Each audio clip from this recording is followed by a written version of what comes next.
Okay, I've got my walnut hulling station, cleaning station kind of thing set up here. And I just collected a bunch more green walnuts, even the ones that are a little bit brown, don't have really soft, soggy spots. Some of them will even have gaps in them. But in order to work with my workflow, what I'm going to do is get them in a bag.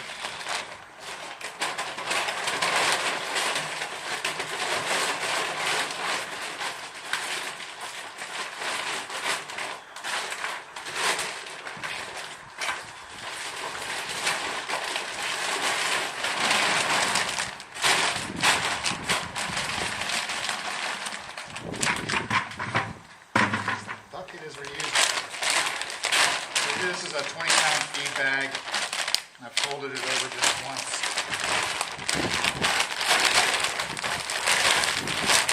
And now it forms a nice little dispenser. I do this in 3 stages. I figured it out. It is actually good to scrub each individual nut. I made a scrubber out of roofing nails and an old 2x4. No big deal, but it makes short work of this whole thing, because it basically either breaks it wide open or puts a zipper on it with the tread here. You can see there's kind of a zipper effect that happens, so even a nut like this that's not open all the way can be opened easily. So the first thing I do is actually just break them all open.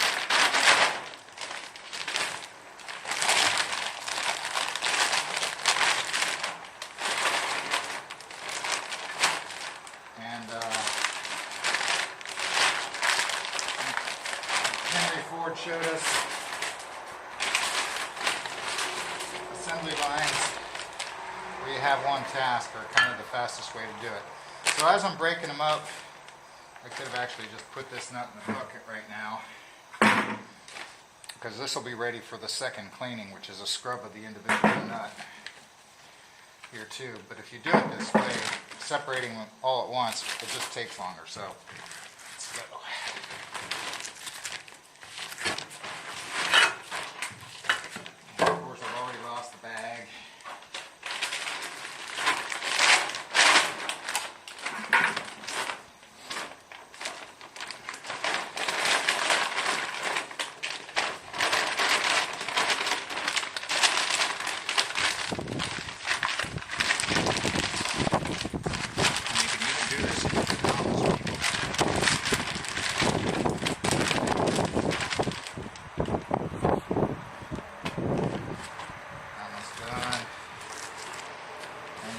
Get a rhythm going and just kind of herd them into the bag in groups if you want.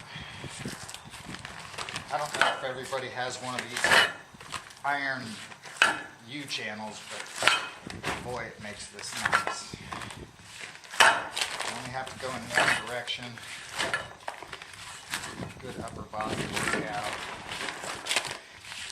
You can go through this thing. So you could see that that was bigger than a 5-gallon bucket because it was overflowing, so that's why my measures are always approximate. When I'm talking about yields and stuff, you can never really know. It's kind of a percentage thing anyway.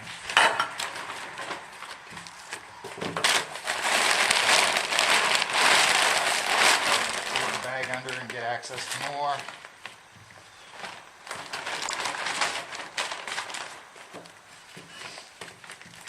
When they're really blackened, you can use those nuts for cooking and stuff, but this last batch that I've done here, after 6 bags of mixed nuts, shall we say, I only picked the green ones and left all of the ones that were badly damaged or too squishy. Tossed them under the trunk of the tree to make a pile. Number 1, because I don't want to pick them, look at them again. Number 2, it makes them easier for the squirrels to find. And number 3, since these things produce a chemical that's toxic, put it under the tree that it's not going to hurt. Of course, if any of them sprout, that just adds more walnuts for future generations. So I've gotten through probably about half of them so far. This video has likely been shortened with edits in a few places just so you're not going to have to see the whole thing. Normally clean a whole bag of walnuts like this.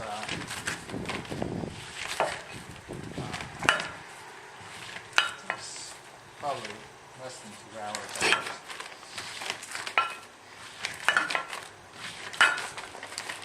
They're machine cleaning. I'll show you my setup for that later as well.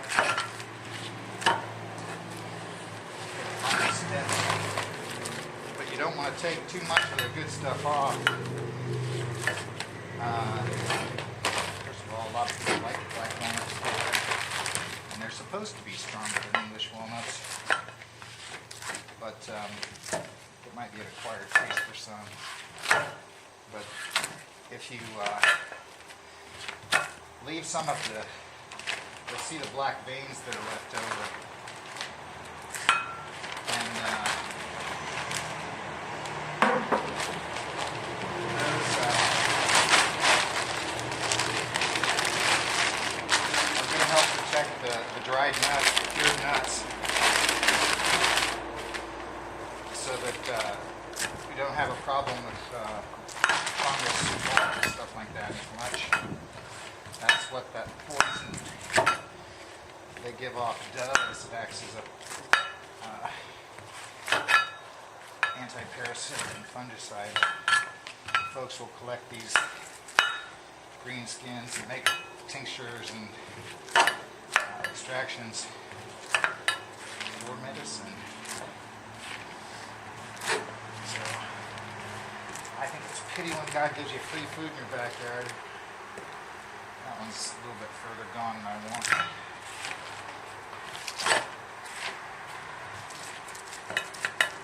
That one's not as ready as I want.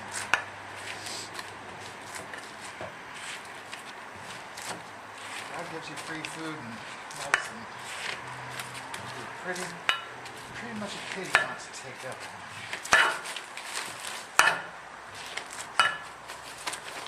And lo and behold, that was the bucket. So that's the first stage. Now, with this bag arrangement, of course, I only want the clean nuts to go in the bucket for the next time. So, take this empty bag, put the 3 nuts that were already dehoned in there, switch the bags. This bag back here is for the hulls and the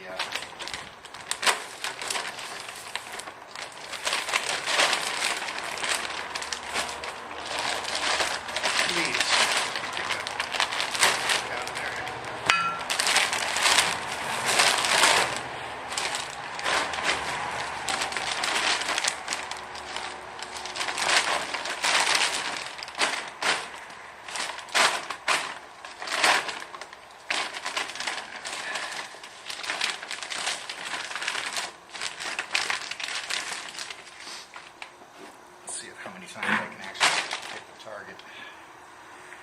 See why I was no good at basketball, even as tall as I am here. Most of the stuff accumulates on the point of the nut I've found. So when I do the final stage out here, see how fast that happens? When I do the final stage out here, get them right away, otherwise you're going to lose them. Already stained enough.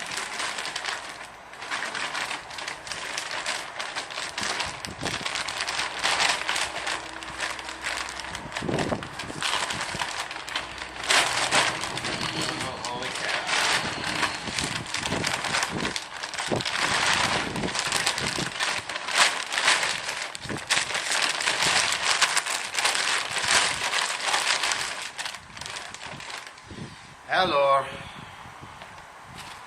Okay. I try to work on the nut on the far side of the rail, and as I actually get them separated, you can actually make a pile of the nuts here. You can see how this thing's formed a ramp with all the way gravity works around here. So if you just set them aside for a second, and scoop them in more at a time, you can separate the nuts from the hulls. And again, this is just the quick and dirty part of it. We'll be cleaning the nuts with the scrubber as the last step before we put them in the bucket to wash. In the washing, I use a pad. Some people use a paint paddle. I don't have one of those. I had tent pegs with a hook on the end of them, and I bent one of those appropriately to put it back in balance. Cut the point off and made a kind of a mini paddle where one end hits it with a round and the other end hits it with the bent right angle cutting of the end of the tent peg. Anyway, I'll show that to you. That agitates these things and knocks off a lot of the leftover hull. These are all kind of deteriorating inside. What happens as soon as they fall is that fruit flies find them. And so when you see maggots, you don't see maggots, do you?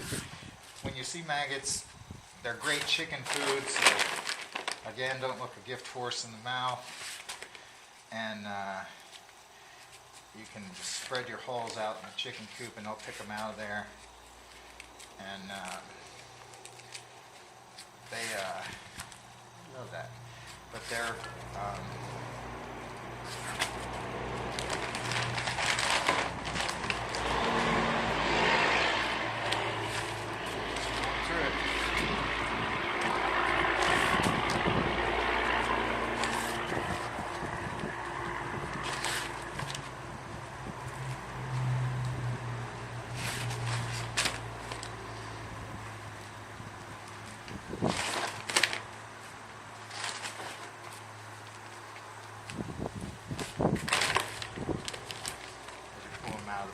see some of them are already separated. We'll also pull out empty hulls. It's like, okay, there's no nut in there.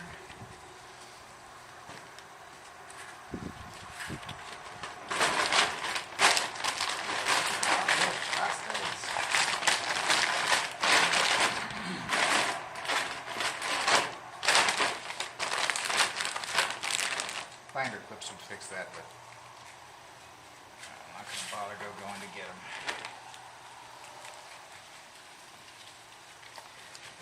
That's the way you keep learning stuff every time you do it. Because as usual, you only really get good at something on a repetitive task when you're almost done.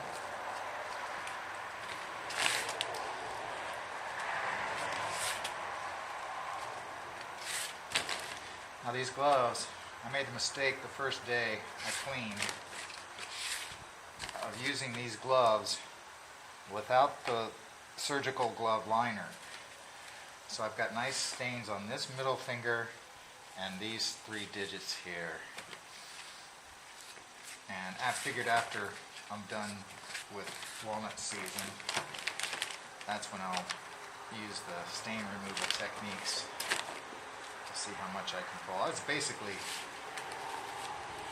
kind of a concentrated exfoliation and dissolving. You alternate lemon juice to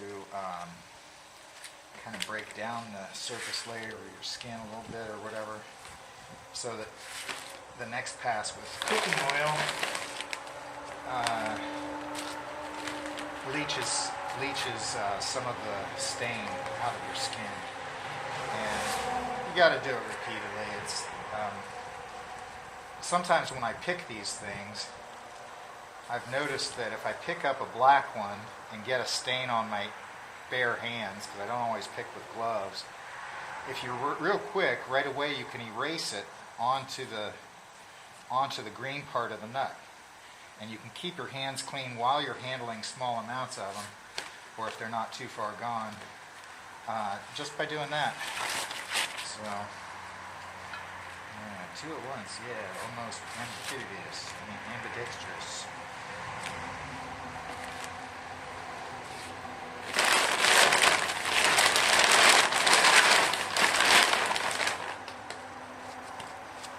Thought we were done, huh?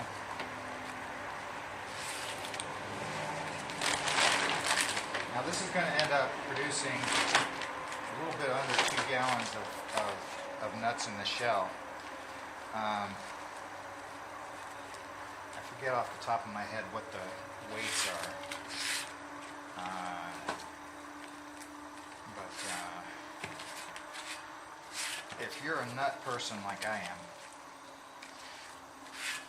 you can't go wrong, and because they kill grass and stuff like that, if you have a neighbor who has trouble with a walnut tree that they're not big friends with, offer to pick them up. You can get nuts for free all over the place.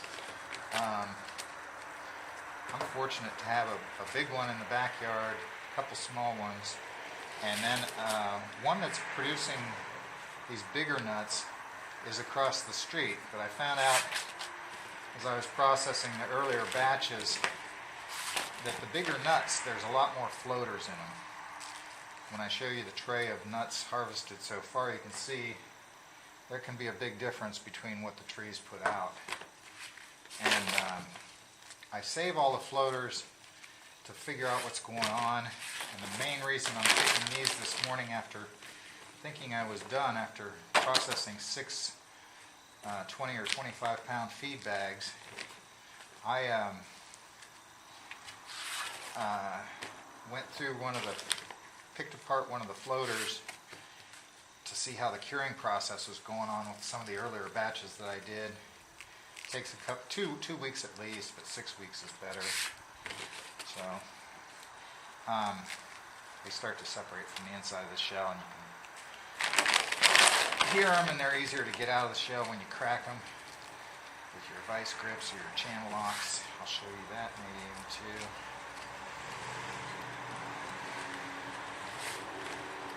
This is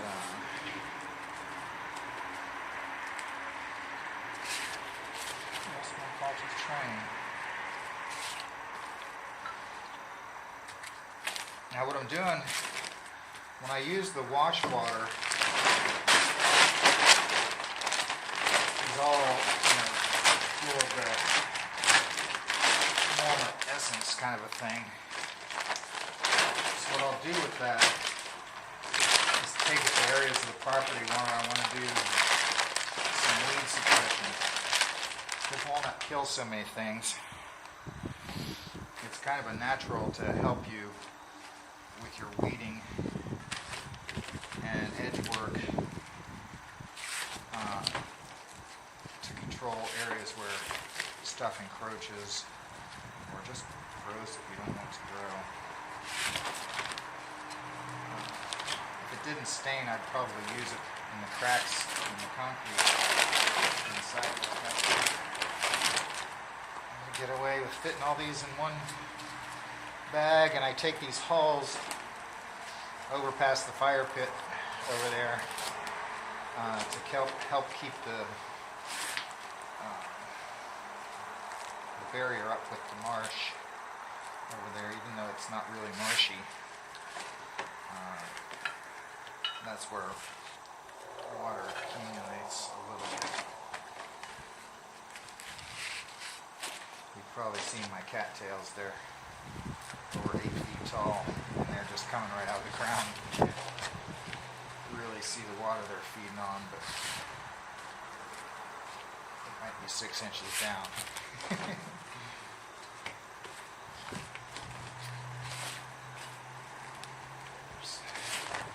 Just a couple more in this, and then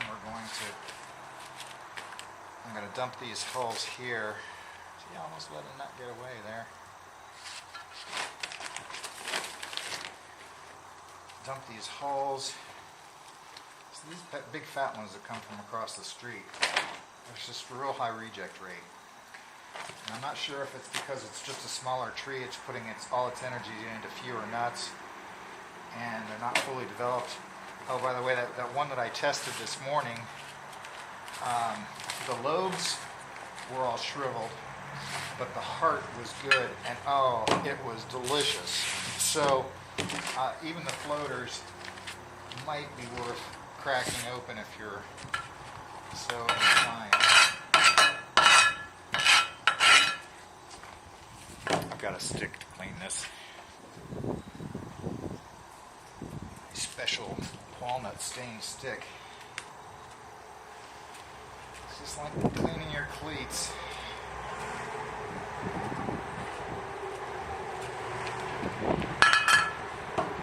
Okay. Now that's going to make good teeth for scrubbing the nuts.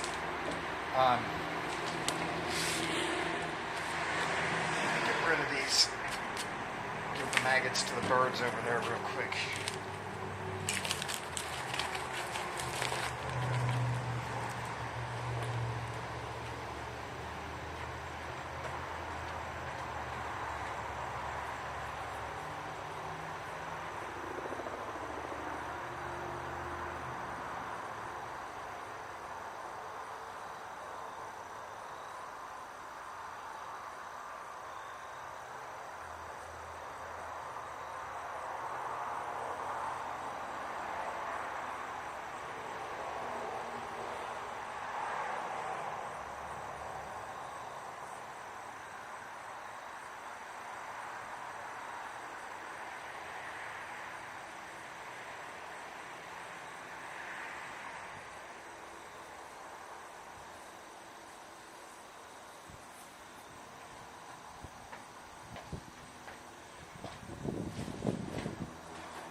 Okay, it was too full, or I would have just left it here and put it back, because cleaning the nuts, you're going to get all kinds of, you're going to develop this pile of black crud here.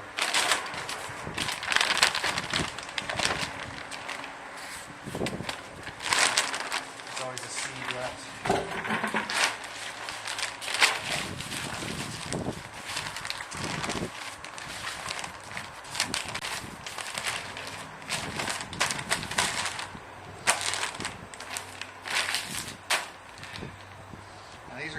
Bag to the bucket.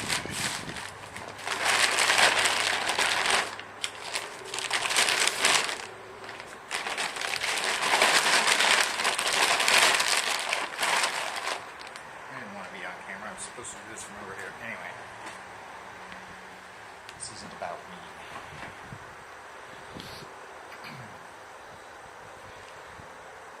The nut is wider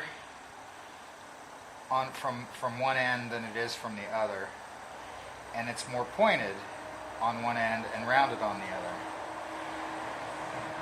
The stuff that hangs on, even when you try to get it off mechanically, is mostly at this point here.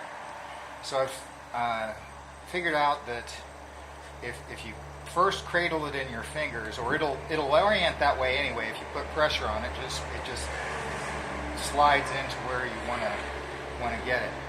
But if you start where the worst part is, you can get that start off, and then just another dozen scrubs is going to take enough of that stuff off that when you put it in the water and agitate it with the other nuts and with the tool, it's going to get a nice clean nut that's not too clean. We talked about that a minute ago. So away we go.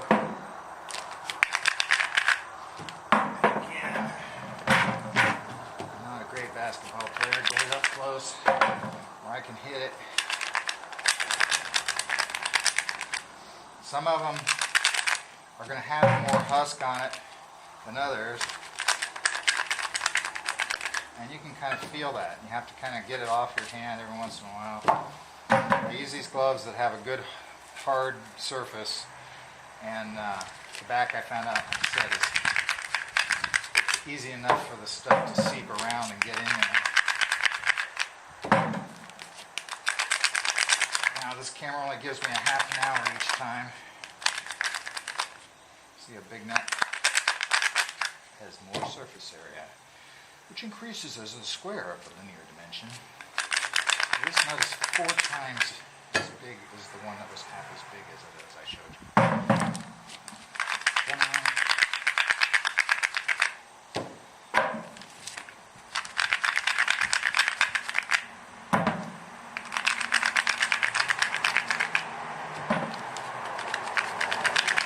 Really all you're trying to do here, you see how it's making a pile of this stuff that falls off the nut. It's just the looser parts of the rind, and you're breaking up the fibers that are clinging to the nut from the husk, so that the whole thing is easier to clean and takes less water changes when you're working with the paddle. Now I guess you continue to get a good upper body workout. There you go. I'm probably going to have to stop the video and restart it here.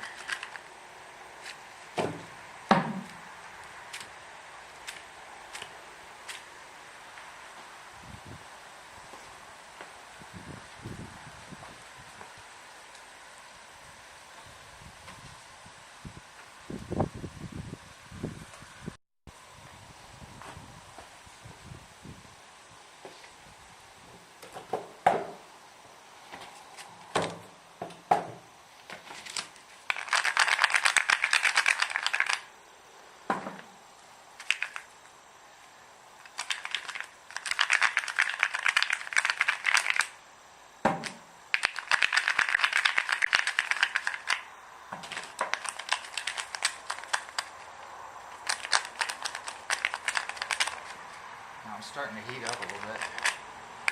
It's chillier out this morning, but it's probably over 60 degrees now. I'm getting a little warm in this filter.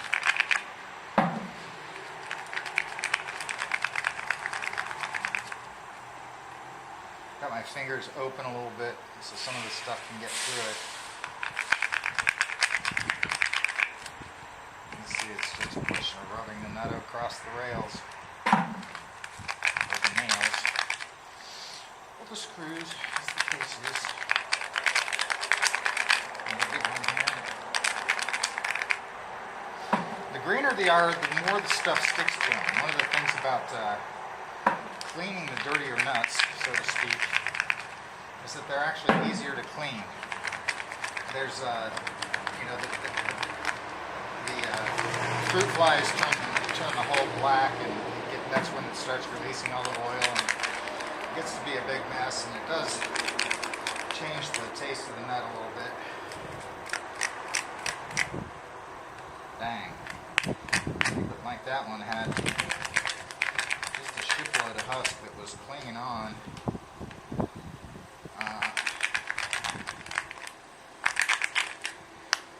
But that's when they're sweeter. As soon as they fall, the greener they are. Of course, you've seen the pinch test. I don't have any ones here that haven't fallen, so I can't show you that now. But if they've fallen, they're ready likely. But when you pinch them, you can make a little indentation. But if your thumb goes all the way through, not only will it stain you, those are the ones that are less good for eating out of hand.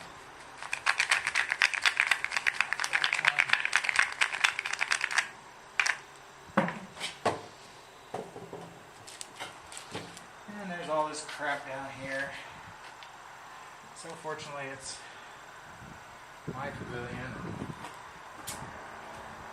The stains won't bother me.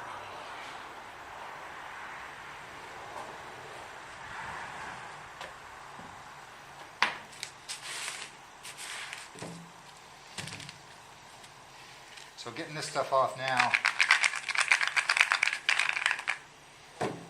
makes it easier for the paddle to get off some of what it has. And like I said, that saves a whole water change right there with this level of curl on. I have cleaned a couple batches without doing the individual scrubbing, and they just take that much longer with the paddle. So what does not kill you make you strong.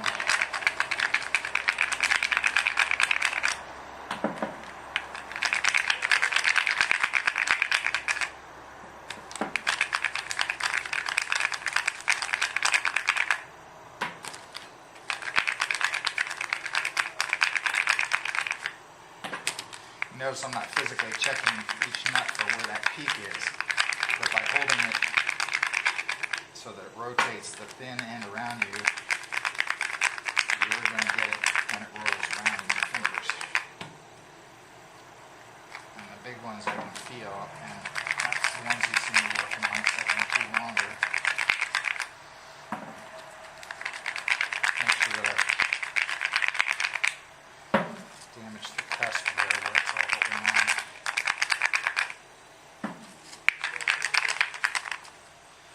So I'm going to just flat out nearly clean already. These are the ones that were likely a little bit more soft.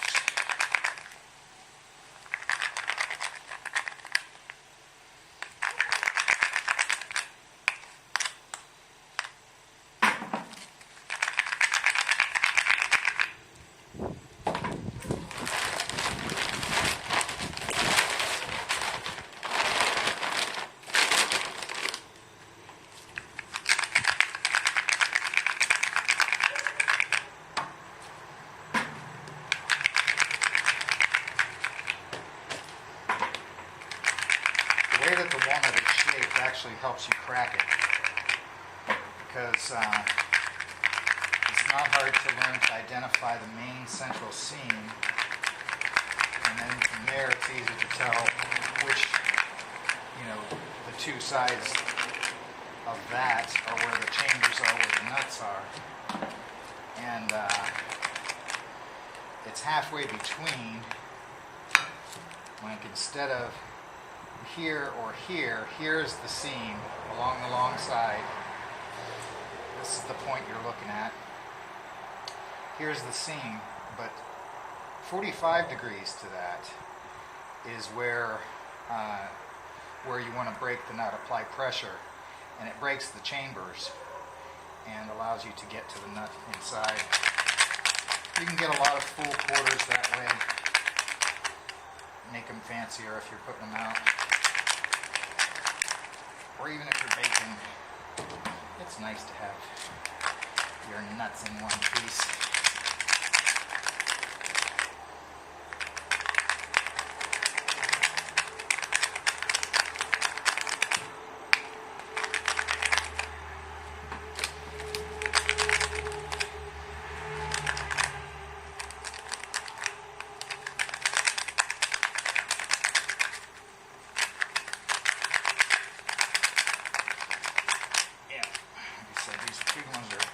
Times as big when you get down to it.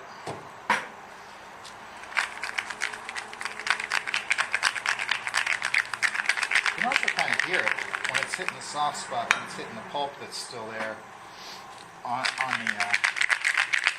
the tool. It makes a nice clattery sound when there's nothing there. And after handling thousands of these, you can feel that some of them is like, okay, that might just be a floater there. I've gotten as few as 2 floaters in a bag, and I think the record so far is 13. And that bag had a lot of the big ones from across the street that have a higher percentage anyway. It's nice to get inside and get my sweater off. I'm not going to do it now, because I don't want to bother with the gloves.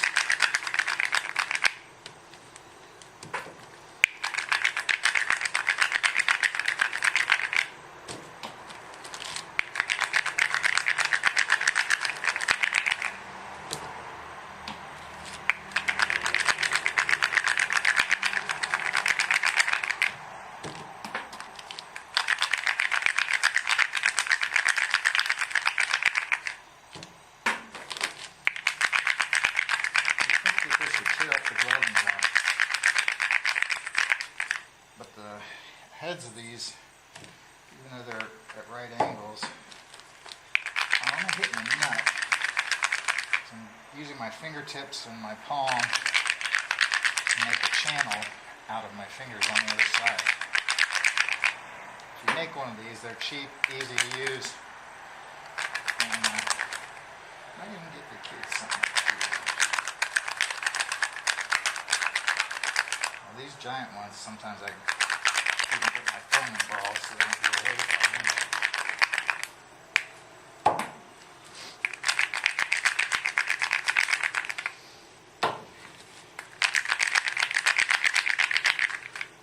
Making this video is going to allow me to actually get some statistics as far as seconds per nut, minutes per nut, or whatever, to see how much my labor is worth on the market. There are places, especially the big company in the Ozarks, that get other people to pick up the nuts for them. Pennies on the dollar.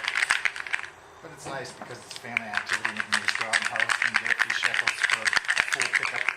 It's like $100 for a full pickup load of nuts. But they're really easy and quick to pick up.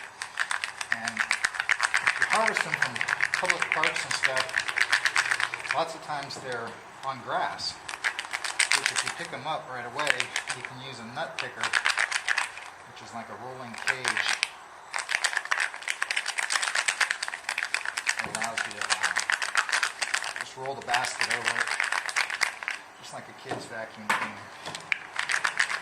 Picks up half a gallon of nuts or more at a time.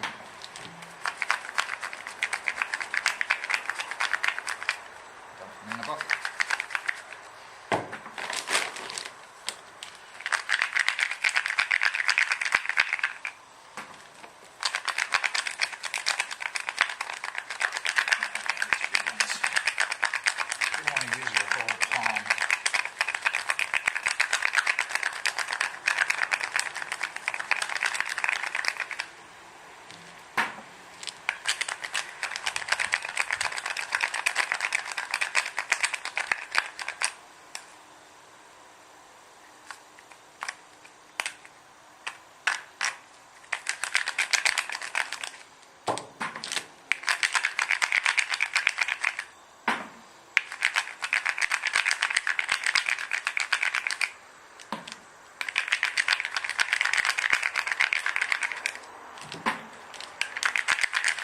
I've got a yellow jacket here.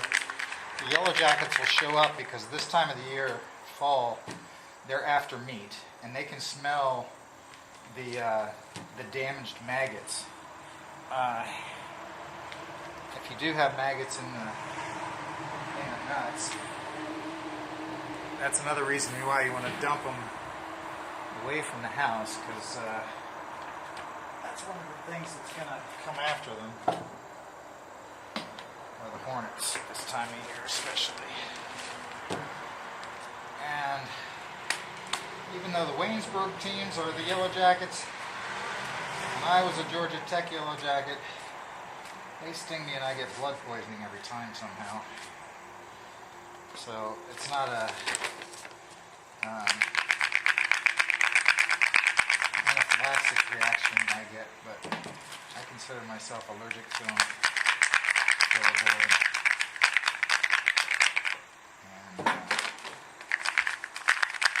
I take out hornet and wasp nest with a little bit of Dawn dishwashing liquid and water and spray. It's non-toxic. Kills them on the spot in seconds. And it messes up the nesting site. So I don't want to go there again.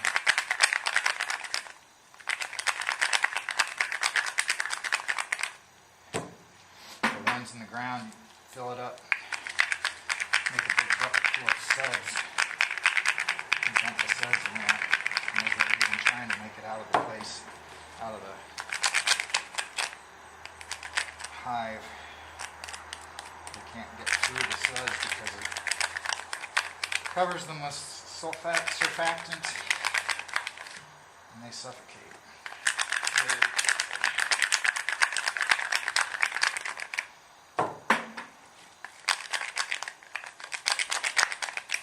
Works on flies and other bugs too. And I just use it to clean the window.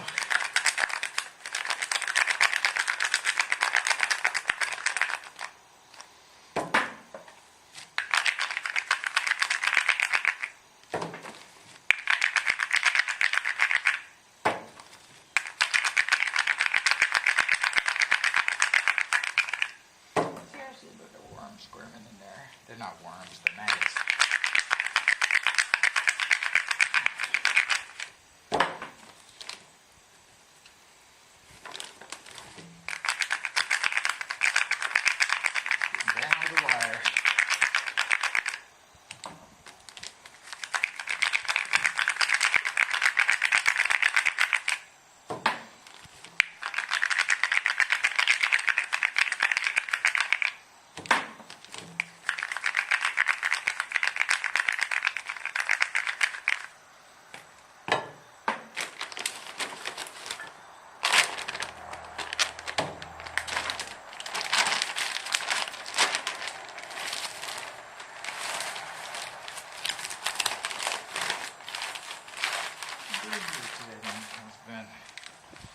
Got a bunch of rain, that's why I was cleaning the nuts I already picked up last week when the weather was nice.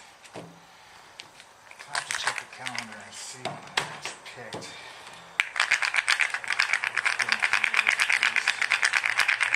The season goes on from a couple weeks to 6 weeks depending on where you go and which trees you have. These are trees, all that there.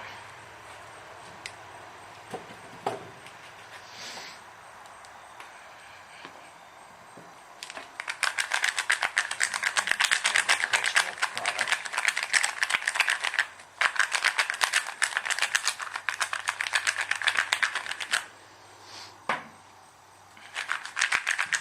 I'm realizing I might put the camera on the other side so you can see this better.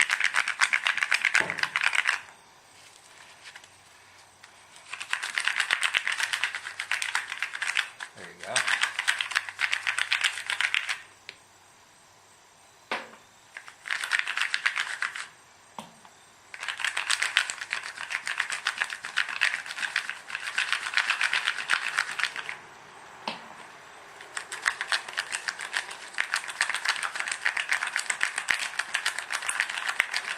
Pushing out in the shade, huh?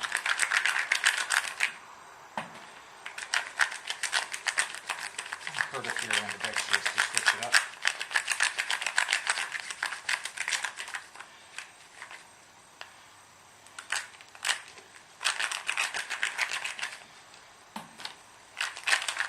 Of course, it doesn't hurt if you're not ambidextrous to switch it up. You might become ambidextrous.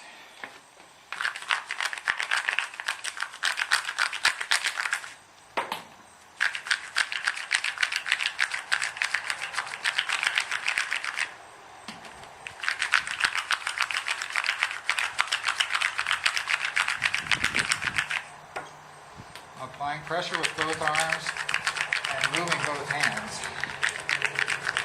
to get an even workout. You know what I say? I make almost cloud.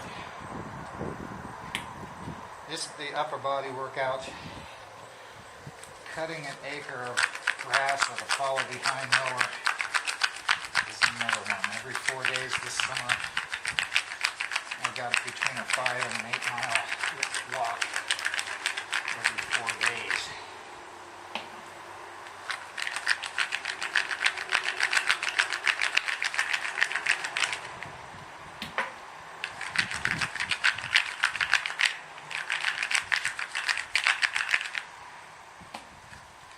Difficult kind of one.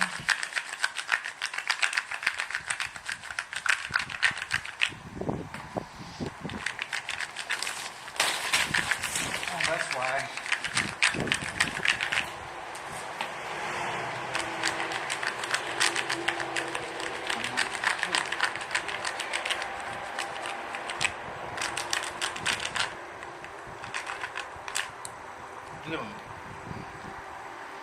Walnut mud. Some people compost the walnut hulls. Because I use my compost for the garden, I don't want to risk killing anything that doesn't like it or not processing my compost right or something.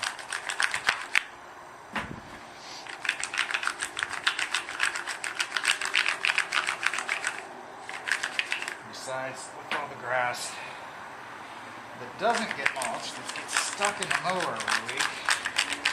Every 4 days. My mulch, or my compost is too green already.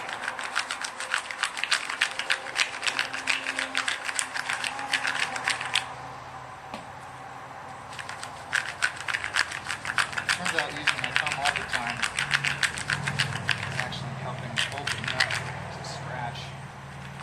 So I'm going to figure some of this shit out at the end.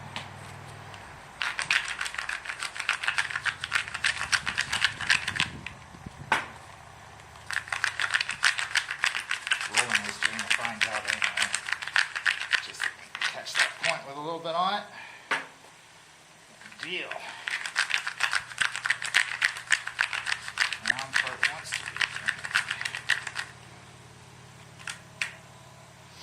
Ta-da. And thusly, 5.5 gallons of nuts has been prepared for washing. This concludes this segment. Ta-da. It has become ladybug season suddenly so far today. And they do this to my house twice a year. Apparently some got in at some point and filled the place up with pheromones. And so you see this many outside, you see the ones that get inside. So I literally have to sweep up a pile of ladybugs a couple times a year in the basement of the house. Okay, my helper is here, and you can see that the nuts are in the bottom of the bucket, set in a tub. I've got my drill all set up with the bent tet peg as I described. There's hearing protection there. The colander is there to, and a slotted spoon is there to help me pull out the good nuts between dumpings of the water. And this little cardboard box down here has a paper plate in it where I can put any floaters that I connect. So I'm going to cover the nuts with about 2 inches more of water just to be able to expose the floaters. And I'll fill that up and turn the camera back on as I get drilling. Right, Booster? He's busy inspecting. Okay, I've got the water in the bucket now. I'm putting on the hearing protection. And I can already see 3 floaters sitting there. A leaf, some worms and stuff. As I get to stirring it up, I've got enough depth of water in there that or not so much depth water, that I can get all the way down to the bottom. This is a round end, so I'll use the bottom of the bucket to help guide it as I'm going around to make sure that I get up to top to bottom and then around and around. You'll see the agitation pattern that I use. This will either be sped up or edited to actually be able to see it. Because this is not a full paint paddle, I can actually, you see I've got it balanced so that it's actually not vibrating at all. And it'll sure vibrate once it gets down into the nuts. So always got your chuck key ready to go to reattach this thing if it slips out. And check it once more to make sure it's even tight the first time.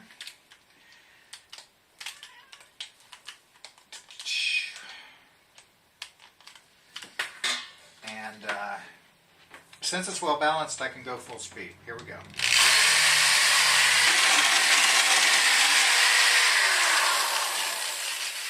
So as we turn this thing off,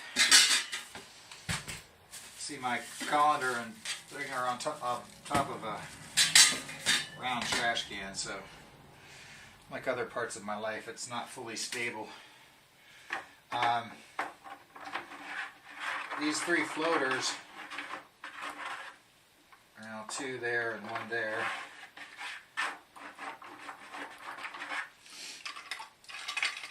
these were sitting up on top of the water.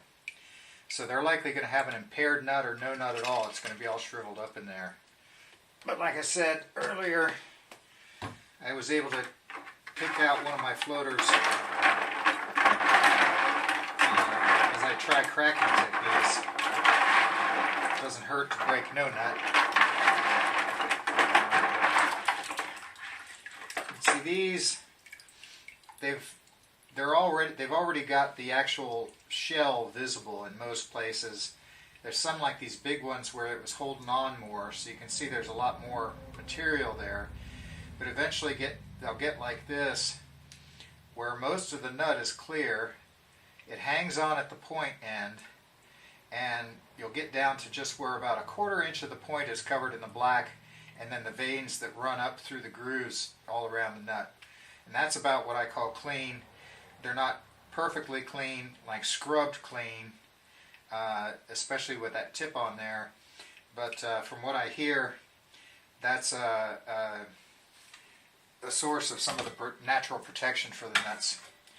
So I'm going to go ahead and pull these out and change the water. And the colander's a 2-gallon colander. So I let the nuts roll off of there. You can see how we get the vegetative material. I'll slap that into the trash can. It's got a good liner, so I'll slap that into the trash can every once in a while. But again, after 3 water changes, or 3 batches of water, most of that stuff is going to be gone.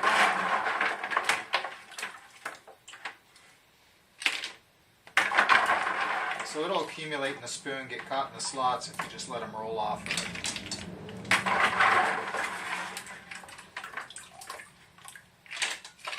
What you want to watch is they're picking them up. If you overload the spoon too much, you'll get them fall off the spoon, and that's how you get hit in the face with the water, and how you get it on your clothes. That's why I'm always doing this in my grubbies, what I call my holy clothes. You can see that my knees not quite in these sweatpants anymore.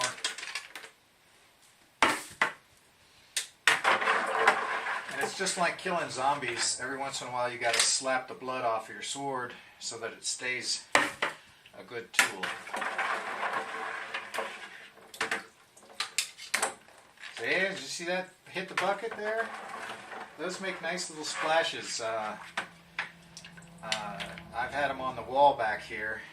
But I'm getting better at it. The last couple nuts are the hardest ones to get out of the bucket, but you can tell they're still there because you can hear them. And they do tend to swirl around with the water, so you can use fishing techniques. Now I've exposed another floater here,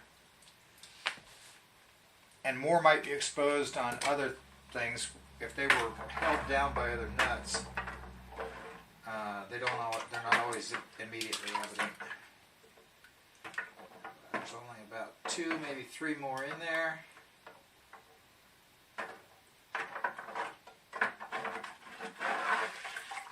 There's 1.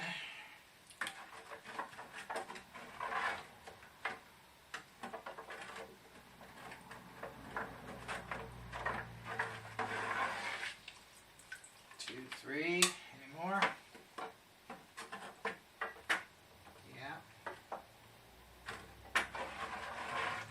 Feel them with the spoon and hear them against the bucket. 5.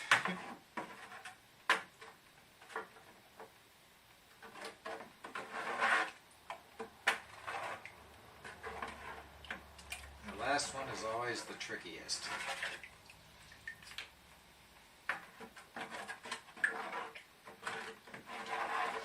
Now, if you're fancy and you have a dumping place, you know, you want to do a lot of these, you'll have a hardware cloth screen mesh set out back and just take the whole bucket and dump it in the mesh and everything like that.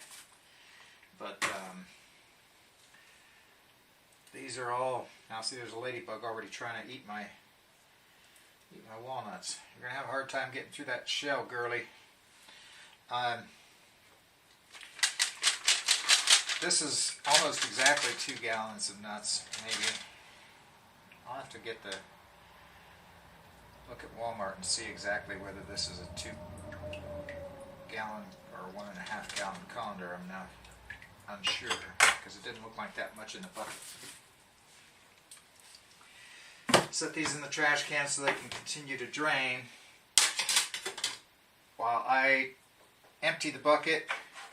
At this point I could see how much water it took to cover the nuts. And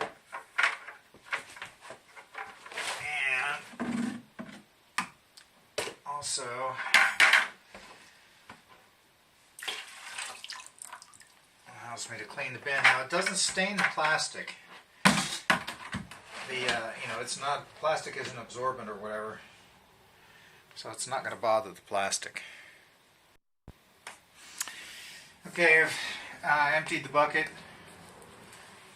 filled it back up, rinsed the colander and spoon back into the bucket, just so that they don't spread the love. Just refilling the bucket and shaking it to level it has revealed 2 more floaters here. So if you're keeping track, that's a total of 6 so far out of this batch. And like the old man said, drill, drill, drill. Okay, there's really sort of 3 factors for stopping. The drill starts to warm up a little bit. I'm trying not to cover the vents, of course. And it's designed to run at full speed, but not forever. You can see the water getting dirtier, and just being able to prevent carpal tunnel issues. So set that aside, get our bucket out again. You can see that the light brown color is much more visible on much more of the nuts. The points that are showing, like this one down here, are getting smaller,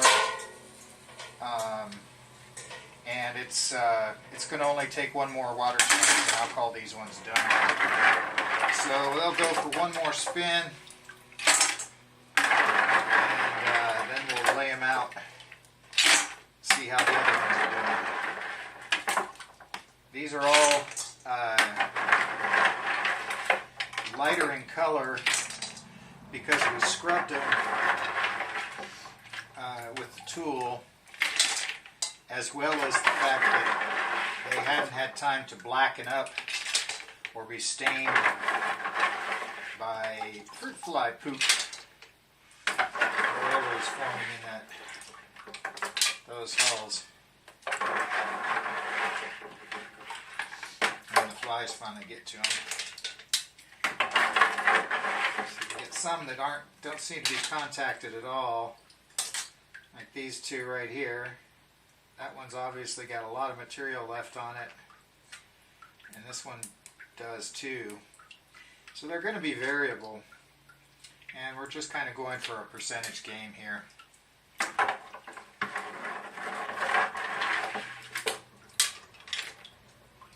If I had a wire brush that was suitable, you can keep one of those handy when you do this. When you find those oddballs, you can kind of deal with them as they come. Because everybody's spatial, right? Like Fred Rogers used to say.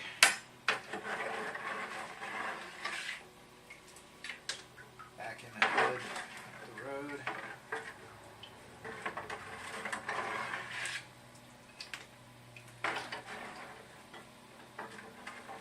Now the water's cleaner, so it's easier to find the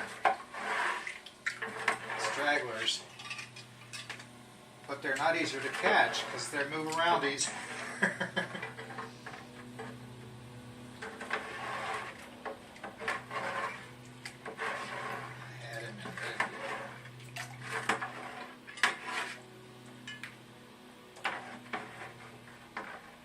Funny how it's always the little ones that escape. Funny.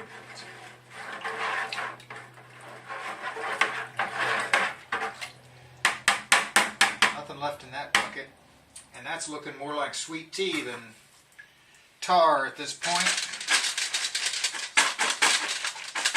So we got, you can see how the volume has decreased. Every time you clean them, you're actually pulling just a little bit more off of the planet there. Go empty the bucket one more time, fill it up, and I'll be right back. Okay, we've got the third batch of water in there ready to go. Clean colander and spoon. 6 floaters, and no more seem to be revealed after as I stirred this and filled it up. I didn't see any more. Because you're pulling the floaters out earlier, they're also dirtier, so any bad taste that your trees are going to produce that year or whatever is going to be exposed when you're checking out the floaters. Anyway, there's one that seems to be suspended in mid-water, so I'm going to pull that one out.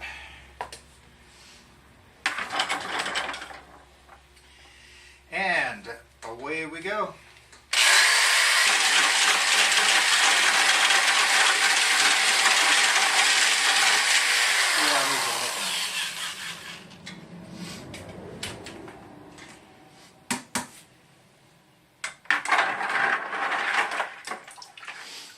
He's beautiful. There's still enough of the inner web on these things to offer some protection, but not so much that it's going to cause a powdery buildup that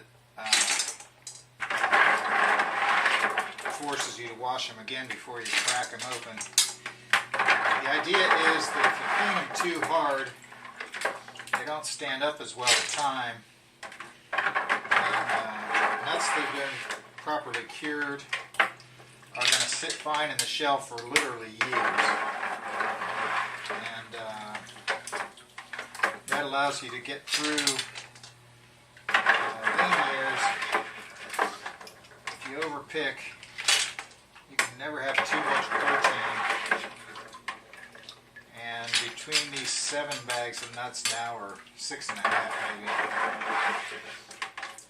I stand to get at least 15 and as much as 18 to 20 pounds of actual nut meat out of this. And when we go over to dump these out on the pro panel, you'll be able to see what I'm talking about.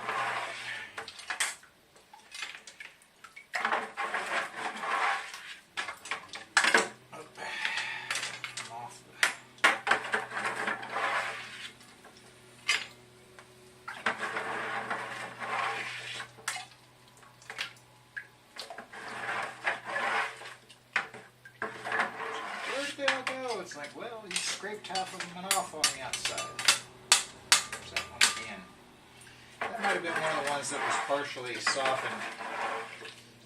Some of that might be as much of a stain as it is any vegetative material that's left. Yeah, I think I hear more in there.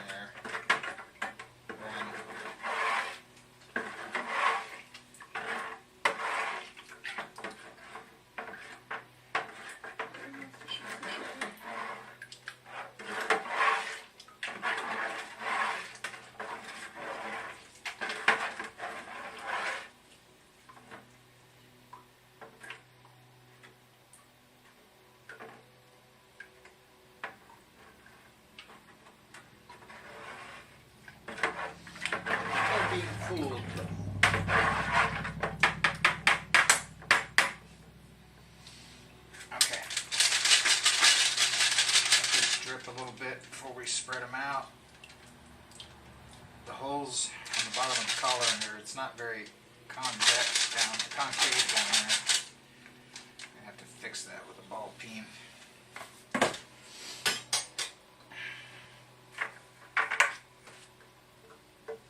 I still hear a nut in there. I'm just going to pour it out a little bit more carefully. I'll be back. Okay, we've got a clean bucket again. And one lucky nut that got rinsed an extra time. These are about ready to dump. I'm going to go ahead and take the whole thing. This thing is still dripping into the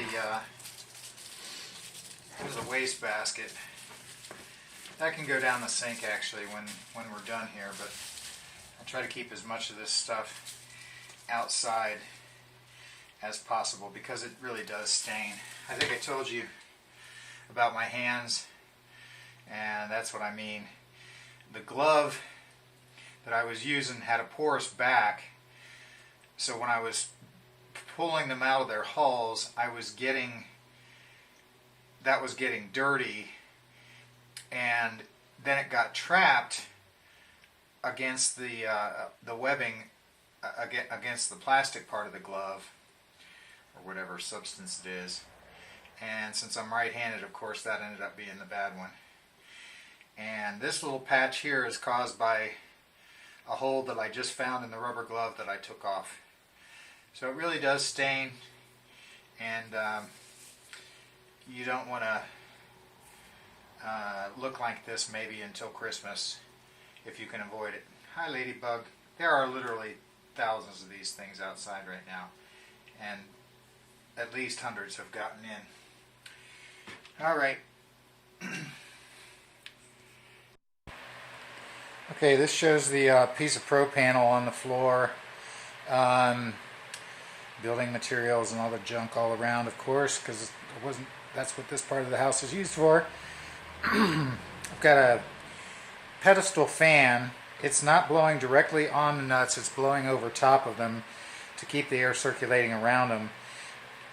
After I laid them out, I let them dry usually one day before I rolled them to kind of make sure that there were no puddles or any other residual water trying to stick onto them underneath. That hasn't really been a problem. They're drying off really fast. Each one of the paper plates has the floaters from each batch. You can see the ones closest to us. The first batch have already been cracked open. One was completely shriveled, but the other one, as I mentioned maybe earlier, had an edible heart. The lobes were shriveled, but it was delicious. So I'm looking forward to getting these cured. These were processed on different days, all but the last two batches at the far end that I processed yesterday. And what you've seen me do today was all done today, and pretty much in real time. I think I'm going to be able to clip this all together and still keep it under an hour. Alright, you guys, I'm going to take that colander and at the other end, spread those out, and then wait for them to cure. God bless you guys. Like and subscribe if you want, but I'm not in this for the money. Take it easy. Okay, you can see after spreading them that it's about 2/3 as much as each of the other sectors, so to speak. And each of those other ones was either a 20 or a 25 pound feed bag full. So each of the feed bags was holding 1.5 5-gallon buckets.